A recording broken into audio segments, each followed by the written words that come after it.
At number 10 spot, we have Big Nose George. Born in March 1834, George Pear, more so known as Big Nose George, was a big-time cattle rustler and a highwayman. So in other words, he was up to no good. Then in 1878, him and his gang went on to murder 2 law enforcement officers, and immediately after, every authority figure in Wyoming was after this guy. While he was on the run, he did the great decision to separate from his group members, which is a really smart idea. But Big Nose George had a big mouth. When he was on the run, he decided to hit up a small bar in Miles City, Montana, and here they would get extremely drunk and boast to others in the bar that they did in fact kill 2 law enforcement officers in Wyoming. Eventually, he was arrested. In prison, he would try to plan an escape only to be met with failure. When news broke out about his attempt to escape, an angry mob of around 200 people rushed into the jail and decided to take his life. After passing, doctors Thomas McGee and John Osborne took his body to study the chemistry of a criminal. Here they would cut out a portion of his head to investigate his brain, but no part went to waste. The cap of his head was used for an ashtray,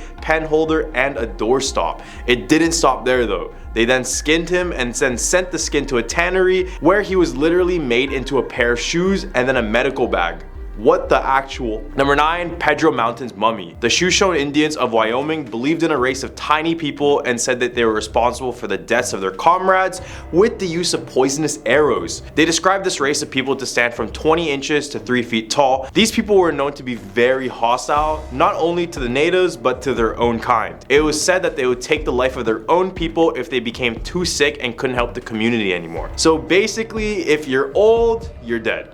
After years and years, there was no solid evidence of these little people until 1932. A 14-inch fully formed mummy was found in the San Pedro Mountains near Casper, Wyoming. When they examined the object, they confirmed that it did have a real human remains inside, although it was unclear if it was a native child or if it was a race of little people. Eventually, the mummy would be passed on through different people, but all of them had one thing in common. They would be faced with extreme bad luck as soon as they possessed the mummy, which led many people to believe that it was cursed. It was passed on to a businessman named Yvonne Goodman, who passed away shortly after. Then it was passed on to another businessman, Leonard Walder, who also passed away only a year after having it.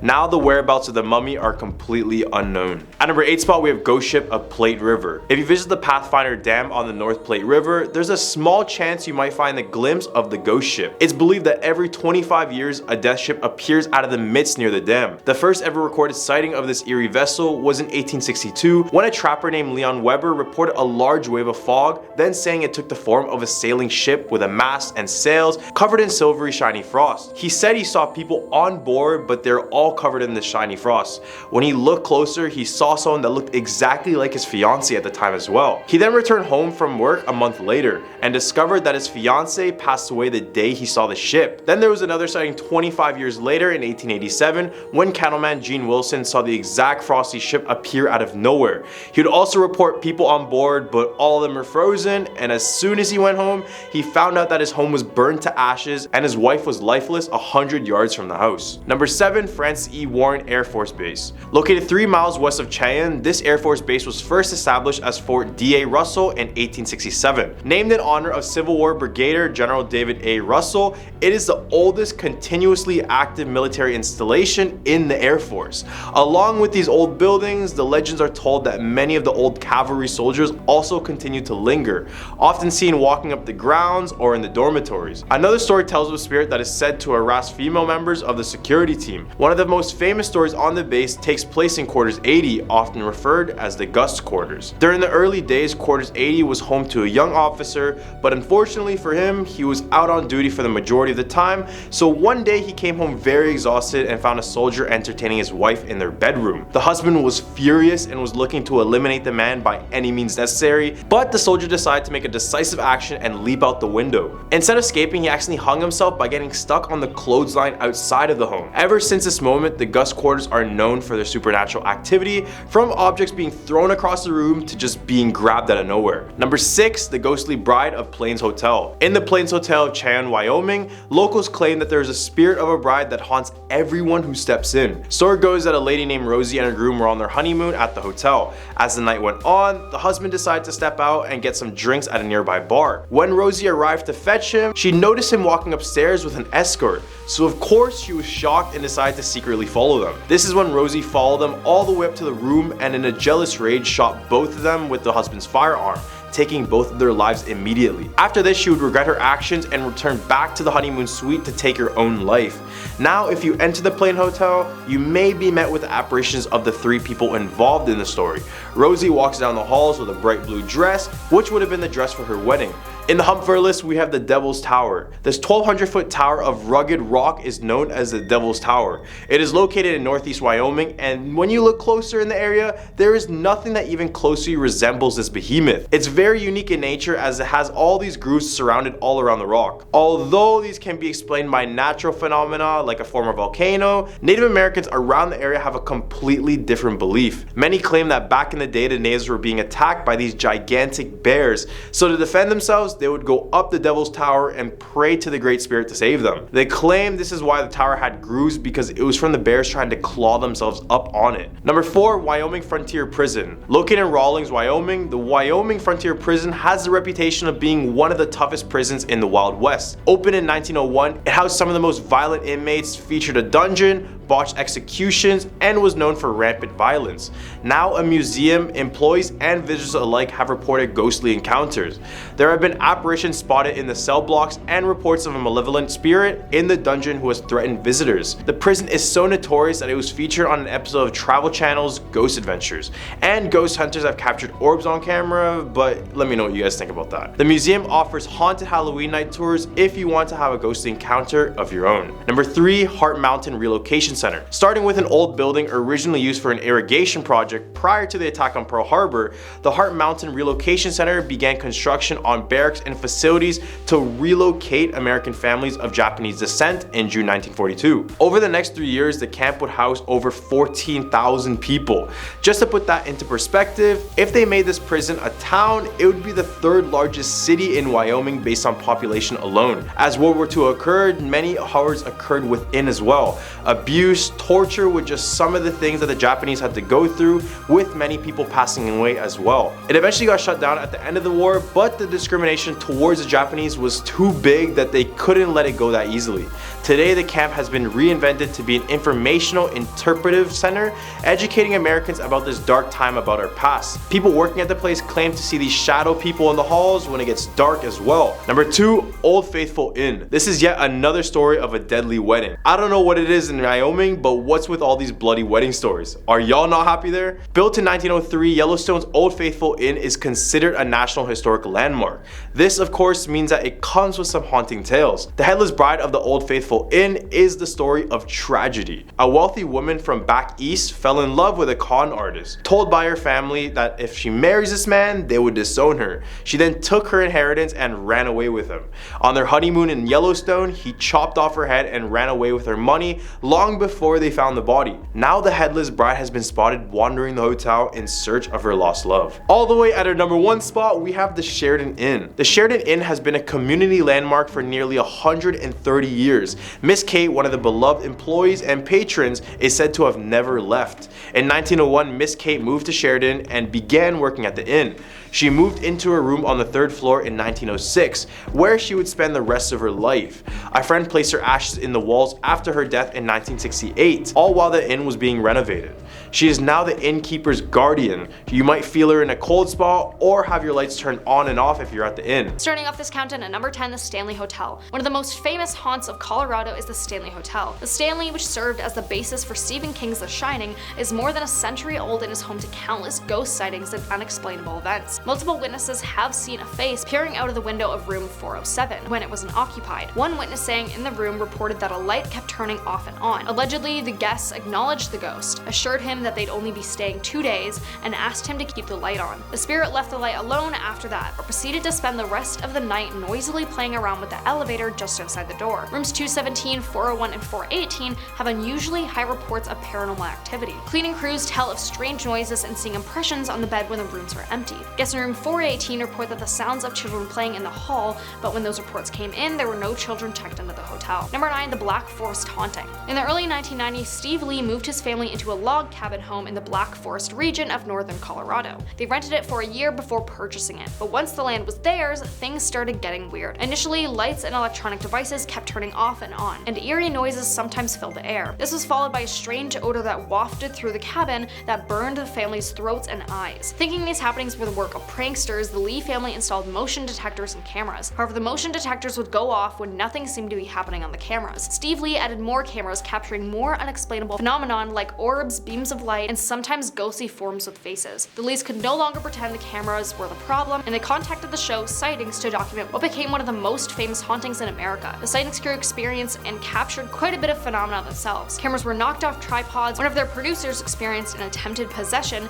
and a medium working with them determined there were multiple spirits in the house and a rift in space and time on the property. Number 8. The Vampire's Grave. European lore is rich in tales of vampires, yet one of those creatures may have found themselves in a small town in Colorado. Theodore Glava was a Transylvanian immigrant who moved to Colorado and became a coal miner. Legend says the man was tall and pale with a dark coat and long fingernails. In 1918, he passed away of the flu and was buried in the local cemetery, where some say they have seen his figure lurking at night. Some say that the tree guarding Glava's grave grew from the stake that was hammered into his heart post-mortem. Number 7. Butch Cassidy's Lost Gold. Butch Cassidy was one of the most infamous outlaws in Wild West history, and his life allegedly ended in a shootout in 1908, but it said he left behind mementos of his acclaimed career. According to the rumors, Cassidy reportedly stashed thousands of dollars worth of gold in a hideout in an unassuming Irish canyon. If this is true, the gold may still be there to this day. Should you ever visit the Irish Canyon, keep a careful eye out and you may be the one to discover Cassidy's hidden treasure. Number 6. Route 666. The infamous Route 666, nicknamed the Devil's Highway, runs through Colorado. It was renumbered as Route 491 in 2003 in hopes of dispelling the fear surrounding the demonic numbers. However, changing the numbers didn't take away the unexplainable phenomena that occurred, and is still occurring on this cursed road. When it was still known as Route 666, this stretch of highway had an unusually high accident rate. People driving along the Devil's Highway have reported creepy incidences,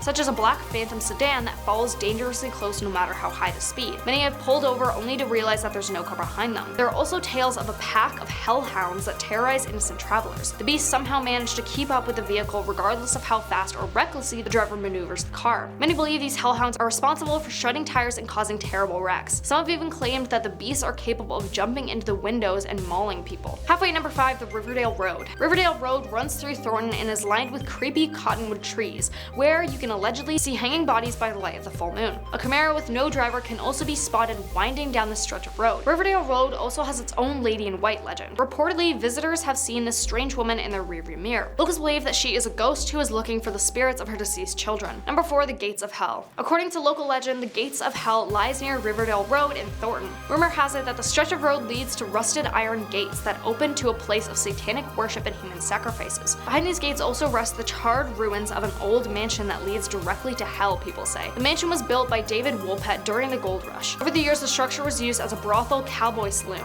and a hippie commune, before it was burned down in 1975. It's said that a man living in the mansion took his family's lives before setting the home on fire. This dark story has led people to believe that the grounds of the mansion are portals to the underworld. Number 3. The Hotel Colorado. The guests of the Hotel Colorado are often awoken in the night by strange sounds and flickering lights. Some are plagued by sightings of a little girl wearing a Victorian-era dress, while others recount how their personal items were moved around or missing. Both bell tower suites are reportedly haunted, and the elevator seems to have a mind of its own at times. Stories tell of a female presence that has a habit of watching male guests as they sleep. The screams of a woman can also often be heard throughout the hotel, believed to belong to a deceased chambermaid. According to the lore, she was involved in a love triangle which ended with one of her lovers taking her life in one of the guest rooms. And her former room has been turned into a storage space because the paranormal activity within the room was said to be too intense to remain open to the public. Number 2. The Ridge Home Asylum. Every state has an abandoned asylum story, and this is Colorado's. Ridge Home admitted its first patient in 1912, and from there began a history full of controversy. Many of the home's residences were admitted despite still being mentally capable, but over time their mental states declined due to their confinement. Rumors that patients were unnecessarily medicated arose, and over time parts of the building closed due to unsafe living conditions. Finally, in 1992, the doors of Ridge Home Asylum closed for good, good, but that doesn't change the fact that the legend that some patients were mistreated there and passed away still remains to haunt people who try to explore the abandoned building. Now coming in at number 1, Hatchet Lady of Red Rocks. Red Rocks is a staple of Colorado and is a big deal for people who live there. But what if I told you it's home to some eerie and paranormal tales? Would you still want to see your favorite band play there, even when there's something lurking in the shadows watching your every move? Yeah, probably not. One of the more popular and well-known legends surrounding Red Rocks is that of the Hatchet Lady. She wasn't always known as the Hatchet Lady though. In fact, many stories say that this woman, old Mrs. Johnson, would pull a coat over her head and carry around a hatchet in order to ward off her daughter's suitors. Apparently, she wasn't a fan of young love. She of course has tales that make her into a headless ghost, that scare off couples who are getting a little too intimate in the shadows. Other myths believe that this Hatchet Lady was a homeless woman who lived in the area, like in a nearby cave in the 1950s, and instead of going after young lovers, she'd go after children. Any young kids who ended up a little too close for their liking would be executed, and she'd hide their bodies and severed limbs around the grounds. So word of advice, don't stray too far from the marked paths and stick together. Starting off at number 10, the Voodoo Caves. Located in the Beaver Dam Mountains is a pipe known as the Voodoo Caves. According to local lore, practitioners of dark magic performed countless rituals inside the pipe, leaving behind an evil residual energy that curses or takes the lives of those who enter. It's believed if anyone within the cave insults Satan or makes any derogatory remarks about the entity that lurks there, they will find themselves trapped inside by rising water. The malevolent force got the blame for the passing of a worker who went inside the underground pipe to remove a clog when he got pinned down and drowned. Now at number 9, Bear Lake Monster. The urban legend of the Bear Lake Monster goes back to at least 1868, when desert news reporter Joseph C. Rich ran a series about the serpent-like creature. The series quoted many well-known citizens who all claimed they'd seen the monster. However, in 1888, Mr. Rich admitted that he'd made all the stories up. The legend continues, however. Every so often, someone does claim they have seen the Bear Lake creature, which coincidentally resembles the Loch Ness Monster legend in Scotland. Here at number 8, the legend of Lillian Gray. In the middle of Salt Lake City Cemetery sits a gravestone reading Lily E. Gray, June 6, 1881 to November 14, 1958. Accompanied by the very ominous phrase, "Victim of the Beast 666. Lillian remains a mystery, and her headstone forms the source of wild tales of her being a sacrifice to Satan, or that she herself was a Satanist. Some have speculated that she was another innocent woman accused of witchcraft. Another theory, because Utah is clearly full of ominous places, proposes she died on Highway 666, which is also one of the country's most infamously dangerous freeways. Coming in at number 7, Skinwalker Ranch. The Sherman Ranch in Ballard, Utah is better known to locals and paranormal investigators as the Skinwalker Ranch, or the UFO Ranch. The name comes from the alarming number of alleged skinwalker sightings and reports of paranormal and UFO-related phenomena. The 40-acre ranch borders the Indian reservation and has a history of mutilated cattle, spirit orbs, unidentified objects hovering in the sky, and what's been described as a large, red-eyed beast similar to the Native American depictions of skinwalkers, half-human, half-animal monstrosities. Now coming in at number 6, the ghost of Red Lopez. In early 1915, Bingham miners began hearing a voice, supposedly the ghost of Raphael Red Lopez. According to an article in the February 2nd, 1915 edition of the Ogden Daily Standard, Lopez was a miner who shot and took the life of another miner in November 1913. He also reportedly took the life of Bingham's police chief and 2 sheriff deputies in an ambush later that day. A week later, he then reportedly took the lives of 2 other deputies during a manhunt for him that lasted into 1914. But Lopez was never found or heard from again in Utah. It's still one of the state's largest crime mysteries that wasn't closed until 2003.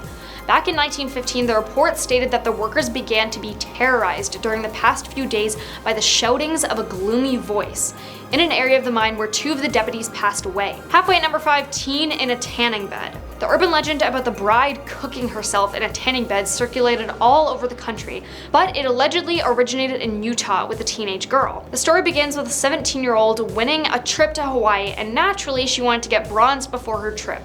Though limits exist for how long and how often you can sit in these tanning beds, the girl, however, supposedly found a way around this rule by hopping around town to town to different salons, 4 to be exact, in just one afternoon. She eventually ended up in Utah Valley Regional Medical Center because her internal organs were shutting down and she went blind from cooking herself all day. Now, a reminder, this one is just an urban legend.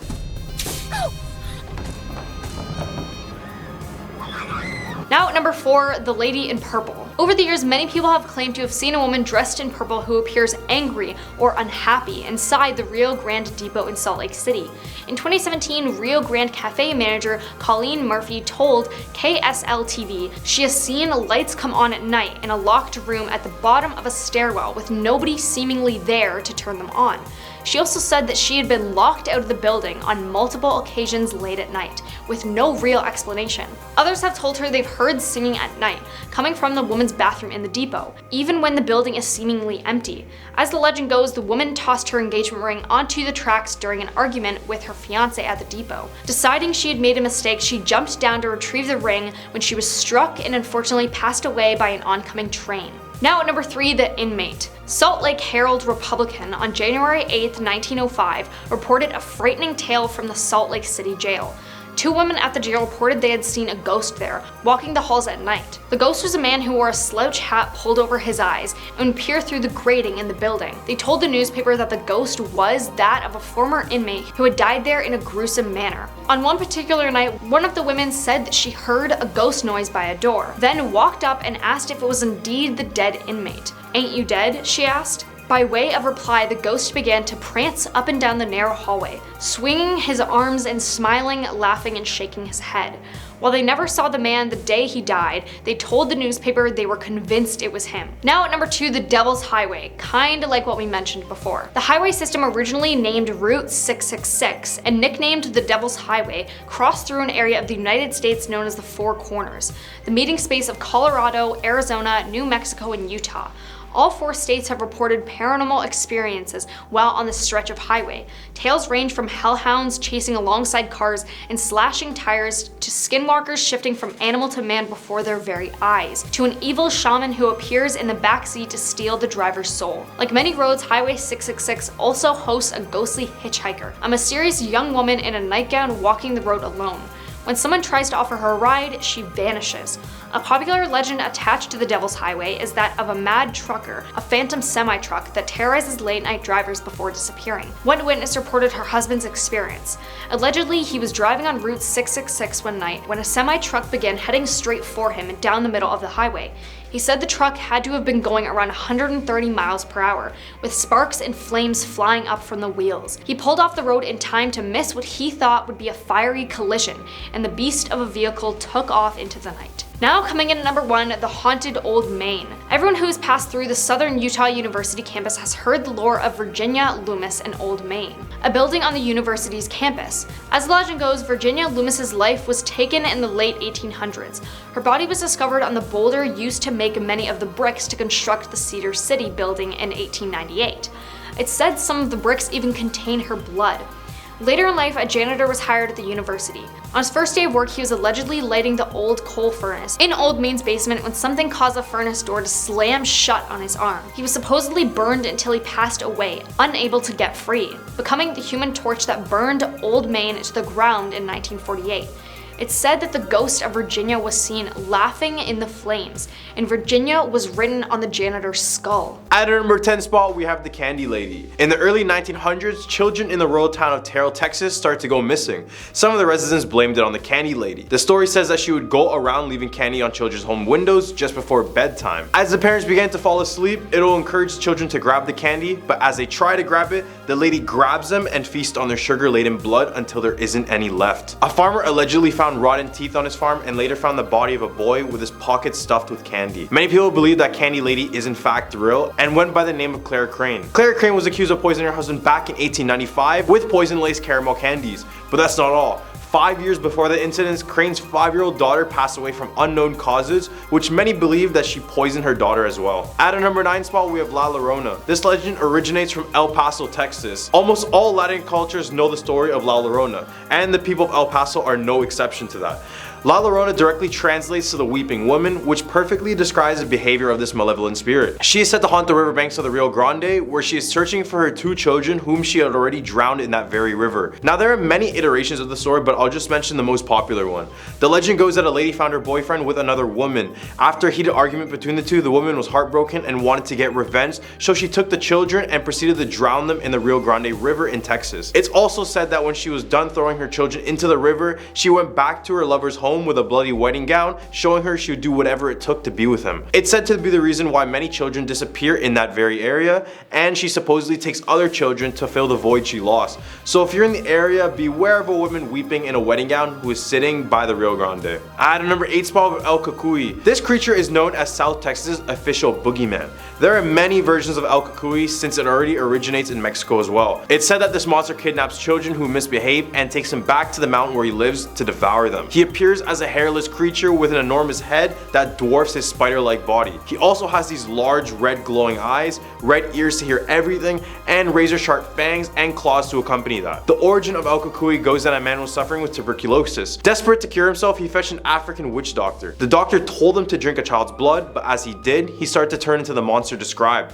Ever since, he has a never-ending thirst for children's blood. At a number 7, we have the Screaming Bridge. In North Arlington, Texas, 50 years ago, there was a group of teenage girls driving home from a football game. The bridge was designed to only fit one car at a time, and I know, what a dumb bridge, but this was in the past and I'll give them the benefit of the doubt. The girls weren't paying attention and went full speed over the bridge until a car with no headlights struck them head on, with all of the girls passing away. Some say when they go near the bridge, they can hear the distant screams sounding like the girls before they passed away. As well, if you go over the bridge and look down at the water below, you can see the tombstones of all the girls with their names and birthdays written on it. At number 6 spot, we have the Goatman's Bridge. Why are there so many haunted bridges? Like, I don't get it. But in Denton County, Texas, lies the Goatman's Bridge, which was built in 1884. This bridge is supposedly haunted by the ghost of the Goatman. The story goes that a black goat farmer named Oscar Washburn was renowned for quality meat, milk, and cheeses, and then he moved with his family just north of the bridge. Except when he arrived in this area, he was instantly the target of racial hate crime. The racist townfolk came together and burned down the farm with the family inside. They then threw Oscar's body over that very bridge.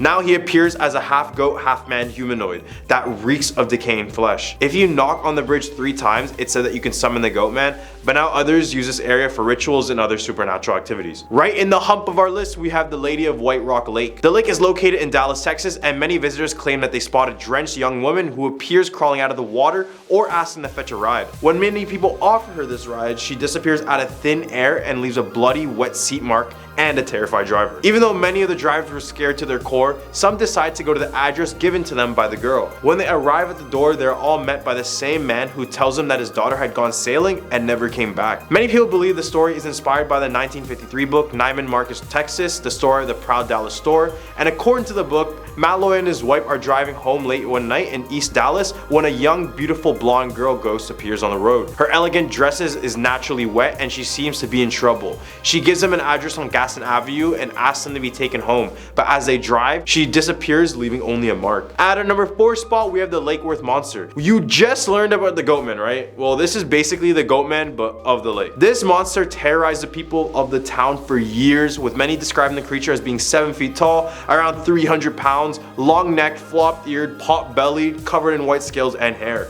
I swear I just described Shaquille O'Neal. The monster was supposedly captured on camera, but you guys be the judge of that one. It looks like a 2-year-old drew on a camera lens on a potato with a crayon and then took this photo. But who knows, it might be real. This beast was inspired by Sally Ann Clark's book, The Lake Worth Monster of Greer Lake, Fort Worth, Texas. In the book, the monster jumped on the hood of someone's car and shook up the car so badly that they got caught in a bad accident. The people described it being a 7 feet tall being covered in scales and fur and resembled a half goat and half man. Pretty scary if you ask me. All the way at our number 3 spot, we have the Donkey Lady. The Donkey Lady of San Antonio, Texas dates all the way back in the late 1800s. The Donkey Lady was once a beautiful woman with children and a husband, but one day in a rage, the husband burned down the house with the children and wife still inside. The children passed away, but however, the wife managed to survive, but suffered greatly from this. Her toes and fingers would be fused together in a hoove-like way, and her face was melted and sagging, inspiring the Donkey Lady name. There's a bridge in South San Antonio named the Old Applewhite Bridge, or the Donkey Lady Bridge. This is the bridge she went to crown after this horrible tragedy. Now it's said if you go to the bridge after midnight and call out the Donkey Lady, she will appear just before you. Some have claimed she had run at people who call out her name, or sometimes just stalks in the forest line waiting for the perfect opportunity to strike. At number 2 spot, we have the girl who danced dance with the devil. The story takes place in the 1970s in San Antonio, Texas, with a young Mexican girl named Rosa. One day the girl wanted to attend a dance at a nearby nightclub named the El Cabaroncito. However, the parents were very strict and didn't want her anywhere near the nightclub. Despite their orders, she snuck out of her house and traveled all the way to the nightclub where she could finally have her dance. At the club, Rosa was approached by this very tall, charming, and well-dressed man who asked her permission to dance. When they began dancing, Rosa was terrified when she discovered he had goat hooves instead of feet. When she screamed in terror, people in the club started to chase him out, but as he got close, he vanished out of thin air, leaving a trail of smoke and the smell of sulfur. Devil activity if that wasn't enough. It's said that the area surrounding the nightclub still smells of sulfur to this day. At a number 1 spot with El Muerto. El Muerto, otherwise known as the Headless Horseman of Texas, is a Texas legend that dates all the way back in the mid-1800s. The story goes that 2 rangers, Creed Taylor and William Bigfoot Wallace, were hunting a criminal known as Vidal along the Mexican border. Vidal had been wreaking havoc all across the state of Texas, so when the ranger caught them, they wanted to set an example. So they did just that and cut his head clean off. They then tied his head to the saddle and sent his horse with the headless body running off into the night. Now the horse continued to explore the region with its headless rider. The tale of El Muerto began to grow after it was reported that both had been seen numerous times and that gunshots had no impact on either of them. Spotting El Muerto was thought to foreshadow bad luck because everyone who claimed to have seen him was struck with a series of bad luck and poor health following it. At number 10 spot, we have the Seven Sisters Road. Located in southeast Nebraska, just outside Nebraska City, is a road that locals call Seven Sisters Road. And if you're trying to find this on a map, it will be named L Street. But I wouldn't recommend taking a road trip down this place.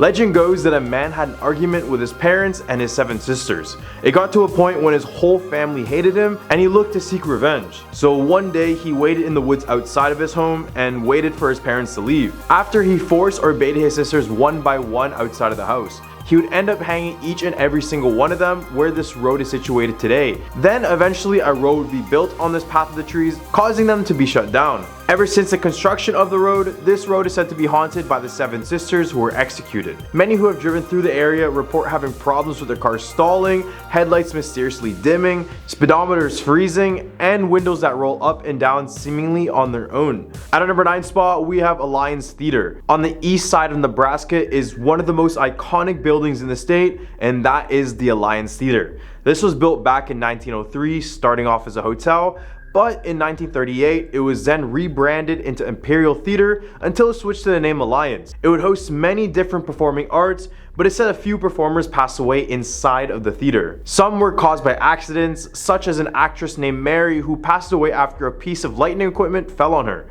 Now, over the years, over its existence, many workers at the theater have reported their own ghostly tales. Some include whispers as if someone's right behind them, and shadow figures walking around, and some are even seen performing. Even in 2002, the owner Gerald Bullard had said to reporters that, quote, if the theater is actually haunted, then the ghosts are very friendly. It still remains open to this day, and many visitors claim to see the spirit of Mary. At our number 8 spot, we have Blackbird Hill. North of Decatur, Nebraska is a hill overlooking the Missouri River, and this hill is said to be infested with spirits. One notorious spirit that most visitors spot is of a young lady who could be screaming near the cliff. Legend goes that in 1840, a young couple in the area fell in love. This relationship carried both of them through school, but soon after they were done, the boy decided to travel abroad. His initial plan was to travel the world, then come back and marry the girl. But after a few months, the man never ended up returning back home. Months turned into years, and eventually the devastated girl gave up and married another man. The new couple then decided to move to a small cabin to what is now Blackbird Hill. And this is when the girl spotted her ex-fiance walking up to the cabin. She was shocked and then confessed the love for the man and went back home to tell her new fiance that she wanted to leave him and have a divorce. The new fiance got very angry and in a rage took her to the nearby cliff and proceeded to jump off together. The ex-fiance arrived, but just too late, only to hear the agonizing scream of his former wife.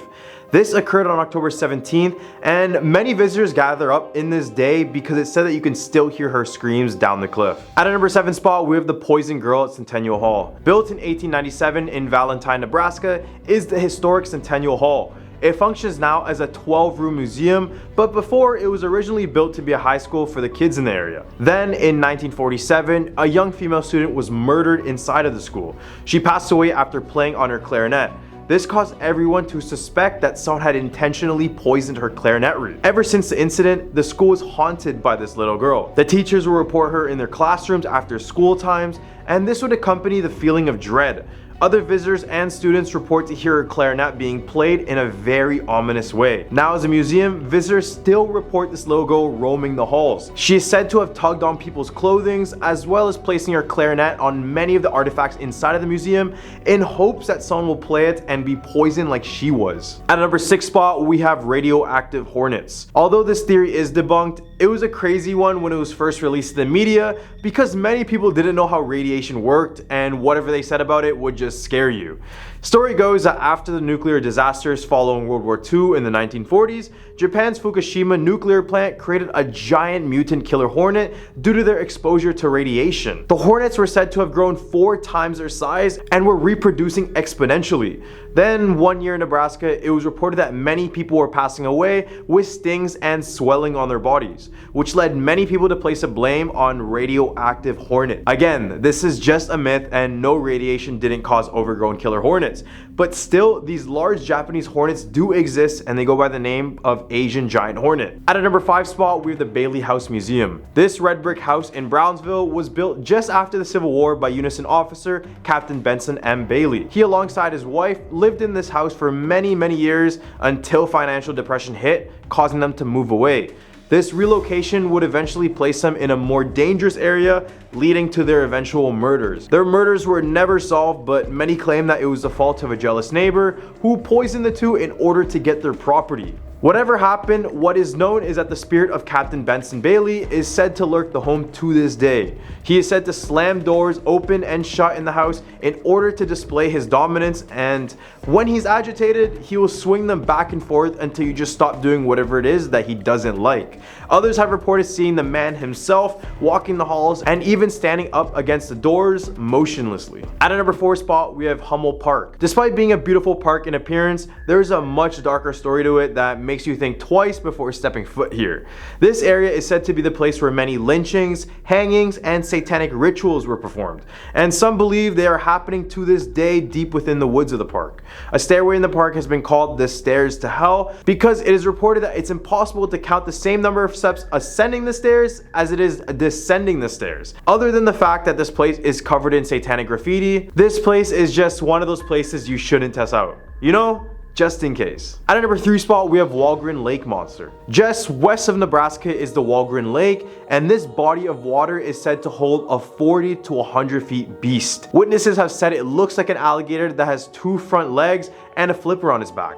Others have said it has a serpentine body, which closely resembles the Loch Ness Monster. But I swear, everyone everywhere believes they have the Loch Ness Monster in the area, or is that just me? It's said that you'll know this monster is near is that when you smell a hard stench of rotting flesh. The first written record of this monster is from a 1922 issue of the Hay Springs News. The following year, a local man named J.A. Johnson described the monster in an interview with the Omaha World Herald. According to the report, Johnson and his 2 friends were camping on the banks of the lake when they noticed a creature about 60 feet away. The men claimed that as soon as the beast saw them, it belted out a huge roar, whipped around, and plunged beneath the muddy lake water. At number 2 spot, we have the Ball Cemetery. Ball Cemetery is a cemetery in Springfield, Nebraska that was first used during the 19th century by pioneers. There is only one way in and one way out, and trespassers have been greeted by a caretaker with a shotgun who lives nearby. But instead of the caretaker keeping people out of his cemetery, it's more like he's trying to stop them from entering a place that is cursed. For decades, it has been said that this dark and lonely plot of land in the middle of nowhere is haunted by mysterious entities that defy rational explanation. Tall male apparitions sometimes attack nighttime visitors, and a female ghost laughs, speaks, and tugs on people's clothing. Photographs taken here often contain anomalies which believers swear are evidence of ghostly presences. All the way at a number 1 spot, we have the Hatchet House. In the town of Portal, there is a 1-room schoolhouse that held a very gruesome murder. Legend says that back in the early 1900s, a teacher snapped at her students after they were misbehaving for hours. She had already been having problems back at home as well, so this was her final straw. Except this would be a little bit too brutal for our liking. She would then proceed to lock the door to the classroom and pull out a rusty hatchet from underneath her desk. From here, she would decapitate every single student in the class, and then she took their heads and placed them on top of each of their desks. and it gets worse, so I apologize. She then carved out their hearts and brought them over to a nearby bridge to throw them down below one by one.